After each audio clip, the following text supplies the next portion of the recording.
Hi, I'm Rebecca Blust. I am the founder of Freedom for Life Revolution, and I have here with me my dear friend. Her name is Zhanna Shybaila.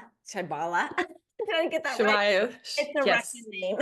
I never say her last name. She has a MS in special education. She works with children who have ADHD, autism, anxieties, and behavior challenges, specifically with their parents, working with the kids. She also is a certified life coach, and she is a trauma-informed, compassionate inquiry practitioner. And she was born in Eastern Europe, which is why her name is so hard to pronounce. I But am actually from Belarus, yes. More specifically, Belarus. yes. So, and we met at this amazing leadership conference, and we have been good friends ever since. And one of the reasons that we are talking today is she has such a amazing way of working with parents and people who work with people on how to communicate so that it doesn't backfire. Like a lot of us find ourselves in situations where we want to give advice and it doesn't work out as well as we would like. So, Zhanna, tell us, you realize that coaching isn't about fixing behaviors, right? So people come, they want to be coached, they want their behaviors fixed, but what you have uncovered, it is the why behind the behavior. Right. And it took me a long time to understand this. And it really feels not, it felt not right when people are, especially parents, because I started as a special education teacher and I got bored pretty quickly with teaching subjects. Most fascinating for me was human behavior, and especially kids with autism, severe, mild, or high functioning. Uh, I realized there is a lot more behind the behavior than we can see. So when fixing only behavior, it really doesn't work. So it requires a lot more, establishing relationship, attunement, connection, then maybe structure, understanding behind what's behind the behavior, and what happens before the behavior. So what happens, um, what, yeah, so if you, yeah, basically, this is it. Mhm. So when it comes to life coaching and working with people, I started shift. Yeah, I used to work with parents and teenagers. Teenagers' age is the most turbulent. My experience is showing that this transition is the hardest because we have a lot of life transitions. We're moving to another country, we're aging. This is also transition. I'm going through transition right now. I'm 51. I'm going to menopause, so it's also a shift, a huge shift for the women. But teenagers, when you were a child and you're becoming an adult, that's the hardest one because your parents are still perceiving you as a child, and this transition requires both participate. So parents get to deal with their transition, but they, most of the time, my experience shows that we focus only on our children's transition, which makes it worse because many of us have a tendency to address teenagers' behavior, like I would say. But what's behind it, there is a lot of, it's very complex, I would say. So this is interesting. So I'm going to pause right here. Yeah. So often when your child is a teenager, you happen to be in a stage of your life where you're also transitioning, perhaps. So, and you're not even acknowledging your transition and how you need to yourself, you've got some triggers and things, and then their transition. So two people could possibly be in a transition stage at the same time. And you work Yes. with both sides so that they can come together and communicate. Yes. And And you call it guide any, without controlling. yes. And it is this transition, every transition, um, in order to go to the next level, we get to go through crisis, and this is the only way. But what happens, we try to avoid crisis. So we can either become stuck, and some adults, we can be still mm, be stuck in our teenagers years and how we respond to life. So we don't have to be afraid of any conflicts or any crisis, because when handled properly, it can bring you to the next level. And when it comes to advice trap, why I have this event on Sunday. So, and people were asking me, why you created this workshop? How did you even come up with the whole workshop on the topic? I would never say. The reason for it is what people tell me. They don't listen to my advice. They don't respect me. They don't hear me. Usually parents are saying that toward their kids. Nobody's asking why. And what is the answer? Okay, I'm gonna ask a question. I'm not gonna answer, even though you're asking. So have you ever felt like somebody is shoving you the advice you didn't need? Yeah, and often, or I'm not I'm not at the level to hear it. Like I don't have the awareness or the emotional intelligence, or I've not dealt with a trauma or a trigger.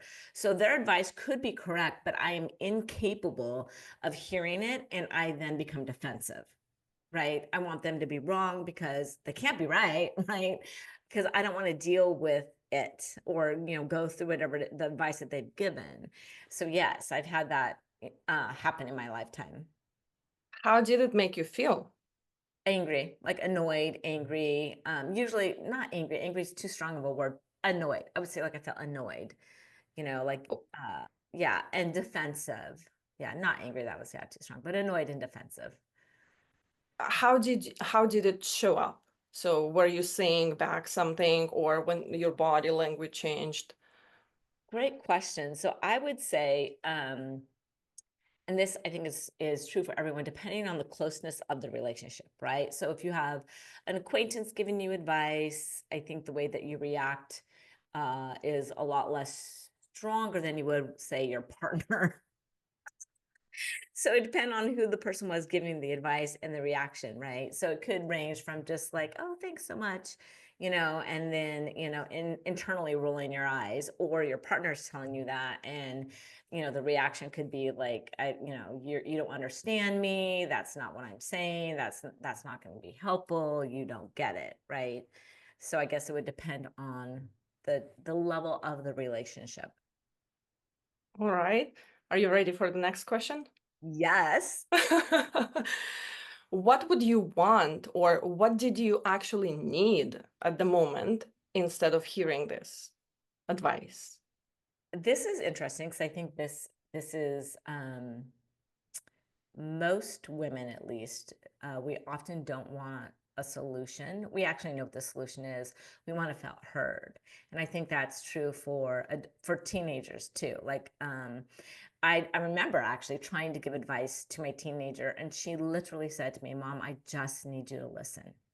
I need you to be on my side." Whatever that side was, whether it was right or wrong, and I just need you to listen. And so I would say that can be true for many people. They just want to feel heard, and that sometimes allows them to process actually the situation that they find themselves in, if they have someone that they feel heard and seen. Yeah. And this is so far my experience too. So the next question is, when your daughter is telling you basically how to treat her and what she needs at the moment, what happens with you? I love this question. No, I listen. Like, I'm like, okay, so right now she needs me to listen. Do I agree with these choices that she's telling me about? No.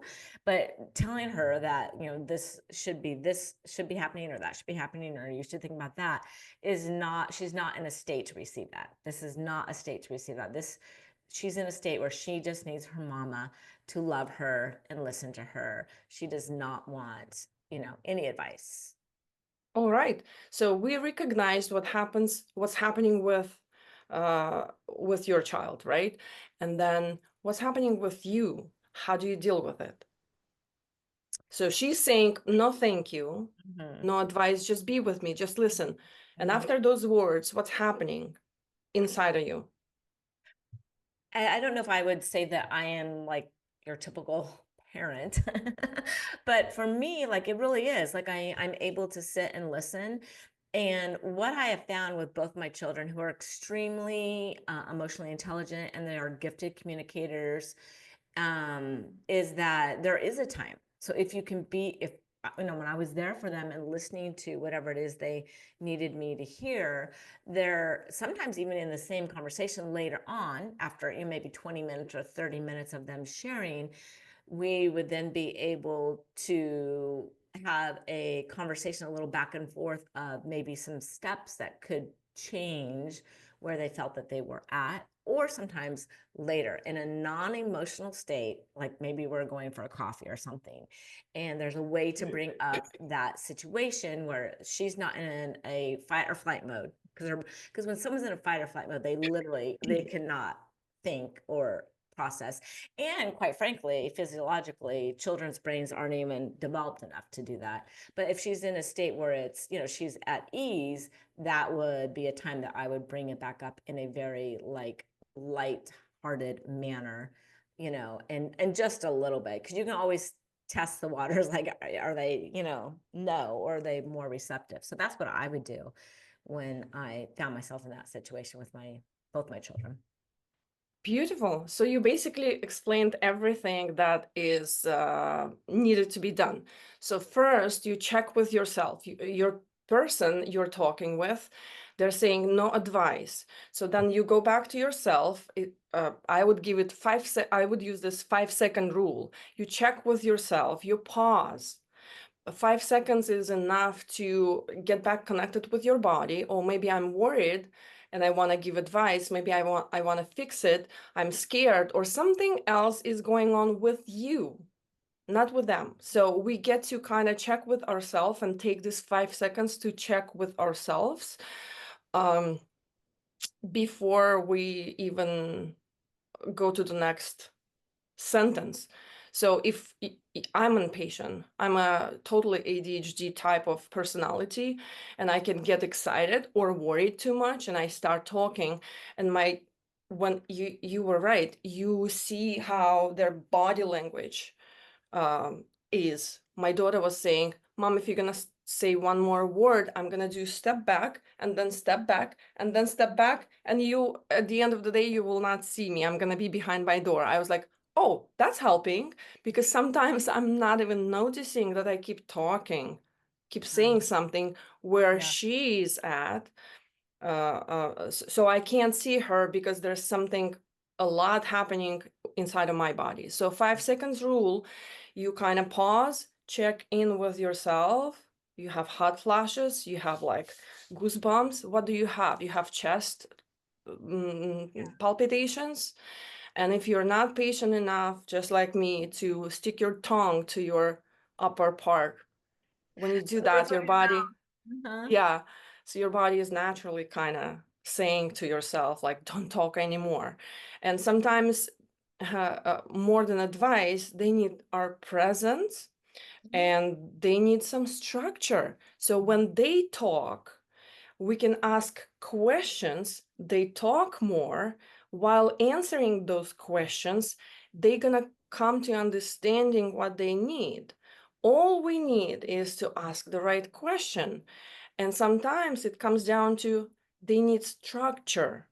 When they break this problem down, you kind of guide them by asking questions.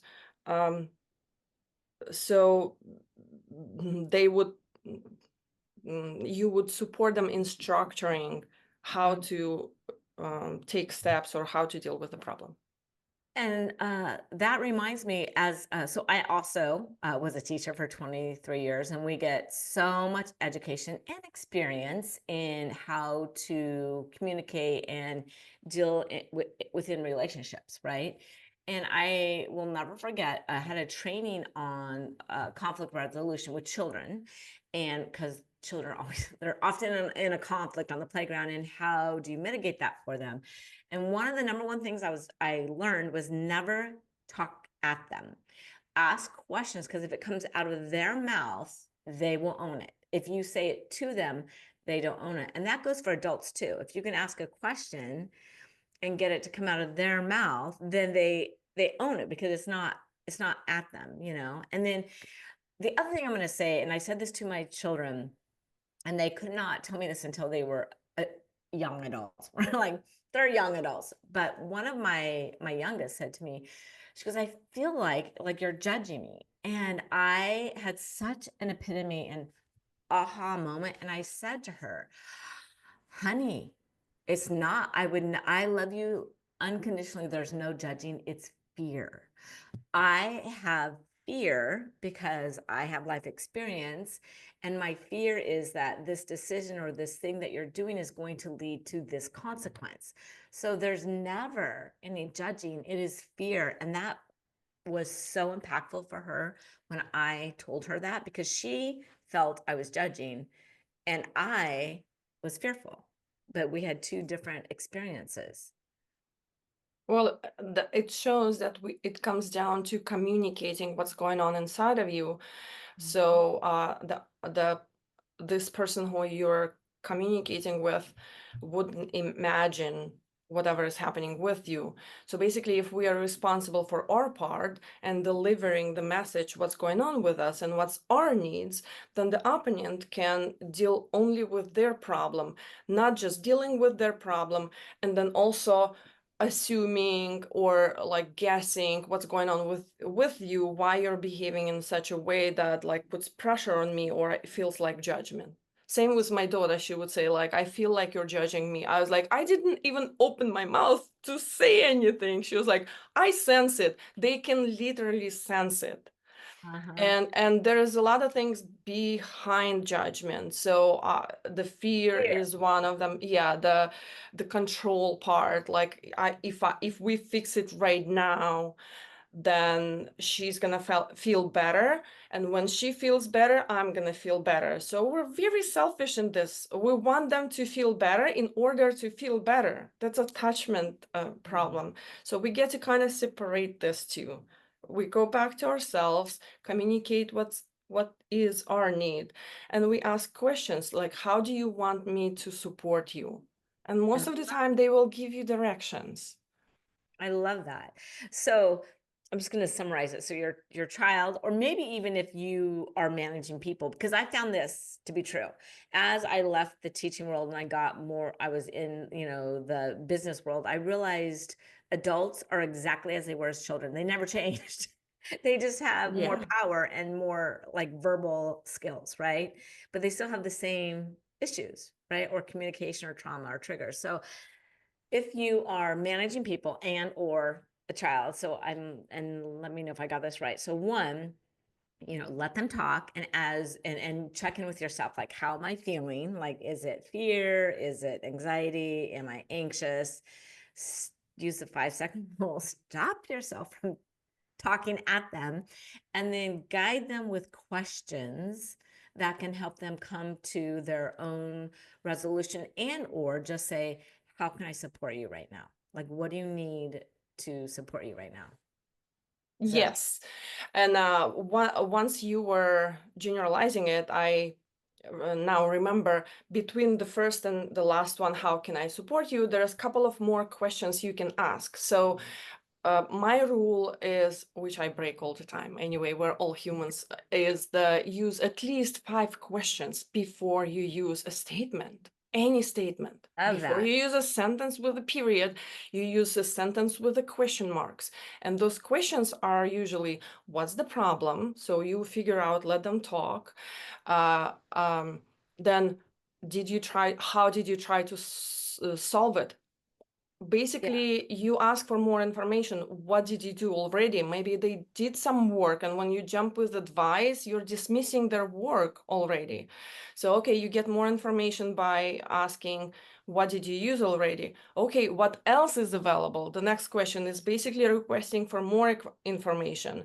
What else do you think is available? They're saying, this one is available, but I don't want to do this because, and they will give you more information explaining why they're like hesitating to go this way. And then the last question basically is, how can I support you? Do you want me to listen and then you will figure it out? Or do you want me to Whatever it is they want you to do. whatever? Right. Yeah. So when it comes to workplace, it's a little different. We're not gonna do the feeling part. We're not gonna sit and listen. We have Got a a job to team. do, things to do. Right. We have a team to like, and we need things to be done. And we all, and it comes to teenagers too. Like we need them to do certain things around the house. So we don't want to sit and like do the feeling part because like, yeah, we can't do the feeling part. Maybe they're not in the mood at the moment. Okay, we can, conversation always helps. But sometimes my experience is telling me that when something is not being done, assume a good thing first because there's either skill missing or there is something going on with this person that they're out of their body, they're not in the shape. So as a person who works, people who work with people, you first you still go through the same stage, attunement and connection, figuring out, hey, what's your day about, how is it like, do we remember what we're doing today? Just reminding people. Sometimes they need reminders, not advice, not this our opinion. Um, when even when your coworkers are asking for advice, sometimes it's not the place because they can get addicted to it, and you're gonna keep repeating and repeating and repeating those steps, and they will forget, forget, and forget. So it's just letting go of control and trusting that your employee or whoever you're working with, they can use their creativity, they can use their crisis resolution, they can use their way of solving problems. And even if they do mistakes, sometimes we're so afraid of mistakes. Sometimes mistake will teach us way more than doing everything right and asking constantly, being dependent on this person. I, Did I yeah. did I Yeah. get, does it make sense? Does it make sense? Does. And one of the things that I learned that, like I said, children, no matter what their age, are very similar to adults in their needs is that trust. You have to create a relationship of trust. They have to feel that they can trust you. And one of the ways that I built that in a classroom was there was definite structure. So it was never like chaos. People knew what they were supposed to do. And they knew that things were the same. So like little Sally Sue over here had the exact same expectations as Johnny, right? Like there was never any like unusual, like a favoritism, we'll call it. And there was never surprises. And I did that with my own children. Like if they knew if like this was happened, then this would be a consequence, right? And it never was spur of the moment consequence or spur of the moment like outburst of anger or anything. And I did that in the classroom and with with my own children. And I think even with adults, they need everyone, I believe human beings need to feel that they're safe. And if the environment is not safe, meaning there's not structure, they're not sure what they're supposed to do, they do not trust their manager, like that is just communication breaks down. Right. You're right about the sameness of two environments, because whether it's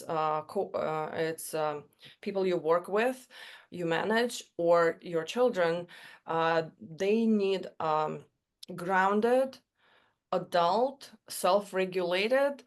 And so they would have you as a platform to jump off of, because if you're not stable, they don't have the ground, the solid ground. So you Mhm. get to kind of figure out, you get to know what is expectation, right? Because like if you're changing rules all the time, they're going to be unstable too. That's first. The structure works really great. Predictability, yes, this is what we need when we grow as children. Um, there is also a thing that is your child. I work with severe autism who are teenagers. Mhm. Sometimes they're very unstable, very Mhm. anxious. They see somebody is leaving the site and they become so agitated because Right. they see the person in the window and the person is leaving the site, and they become running around the classroom. And this moment the teacher is, or whoever is assistant, gets to be in the energy, grounded energy, because if you attune to it happens really quickly. We attune to their energy so quickly, and sometimes we can't control it, so we need a moment. We had the rule in our I worked at Creekside School in San Jose area, and we switched like every 15 minutes, especially with the students who are easily Agitate. becoming agitated. Like we switched every 15 minutes the staff. So, or something happened, I can text somebody, hey, can you switch with me right now? And I go to the bathroom, come to my senses, do something that I'm responsible for, and I'm responsible for my Energy. energy and state. So when children misbehave, I hate this word, we get to make sure we are responsible for us, for our energy, and Mhm. do not attune to their energy. Something is happening with them, and it has nothing to do with you. Maybe it has something to do with you if they communicate, mom, dad, you said something that triggered me, then this is about communication. But sometimes there's a lot going on in their life and has nothing to do with you. And you're going to be very helpful if you're going to be just present, grounded, asking questions. It's easy to say, it's in life, it's not like that. I We're like that you like, say that because, like, lots of times coaches are like, do this, do that. And in reality, or the mentor or the coach is not actually doing that. So it's nice to hear, like, yeah, this is the advice, and we're all a work in progress, right? And yes, and relationships are so hard, even in typically developing teenagers or families, classical environment. Relationship by itself is so hard. We don't learn it from TikTok and 3 steps or 5 steps, like it's more complex. It's a long-term work because like coming from Gabor's teaching, I was 1 year, his student for the whole year. There's so much transformation happened in understanding how we function. Everything is defense mechanism. Our body is protecting us. It's not working against us. So the question is, if my body, by behaving this way, if my body is protecting me, then the question is, from what? Where's the threat? I love that. I mean, I could go on for hours about that. And I'm Yeah. going to briefly say this. Your subconscious mind, its job is to keep you safe. Safe means same. So if you're alive, it's doing its job. So the question, I like that, is like, what is it keeping me safe from? Sometimes just asking yourself that, you'll have the realization that nothing is keeping me safe from nothing.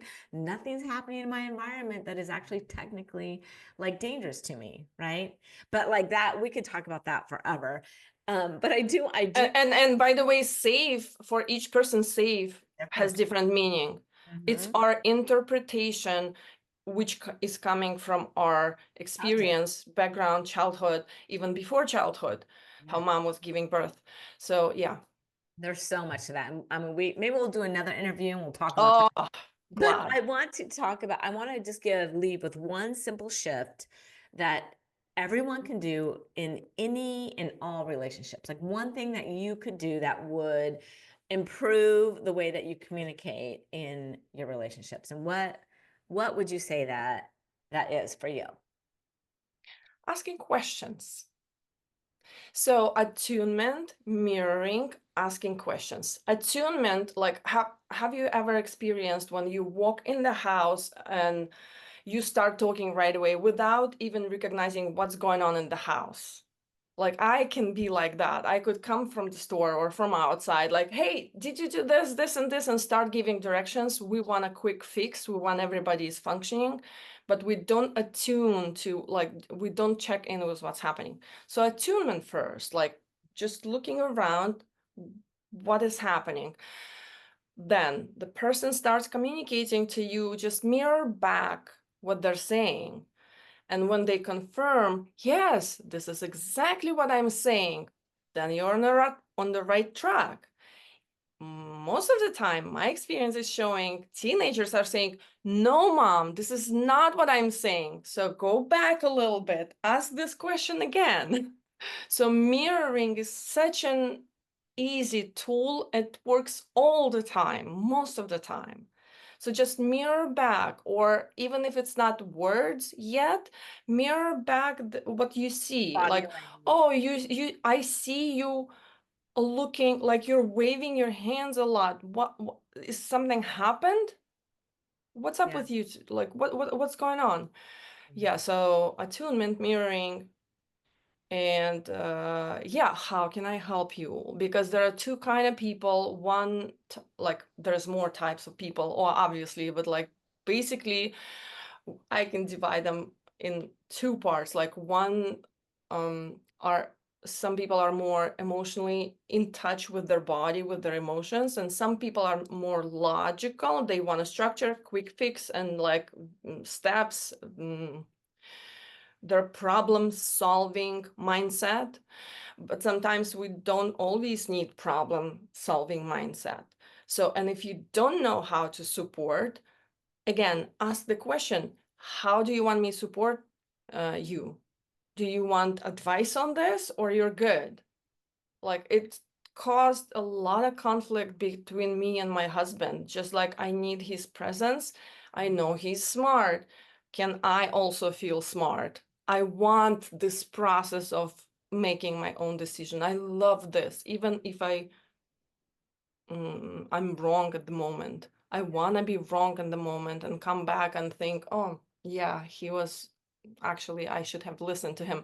But it doesn't mean I needed to hear him at that point. I needed this process.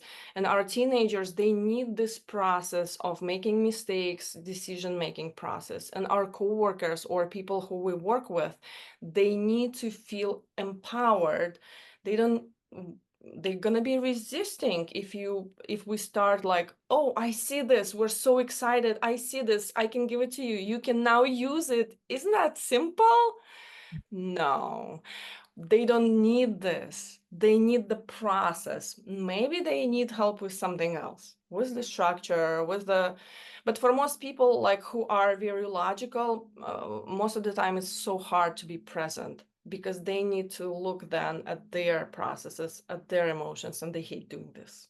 So we Yes. get to kind of slowly challenge ourselves who are very emotional and in touch with emotions. We work on one thing, and those logical people, they work on different things. So we kind of get together. Yeah, I love it. So I love it. Well, thank you so much, Zhanna, for being with me today. And I think we need to do another live because we have other topics that we can talk on and on about for a long time. yeah, And yeah, so thank you so much. And we'll schedule another one because we have so many things that we can talk about. yes. Thank you, Rebecca. That was my pleasure. And it's fun talking about this. It was. Thank you, guys. Bye.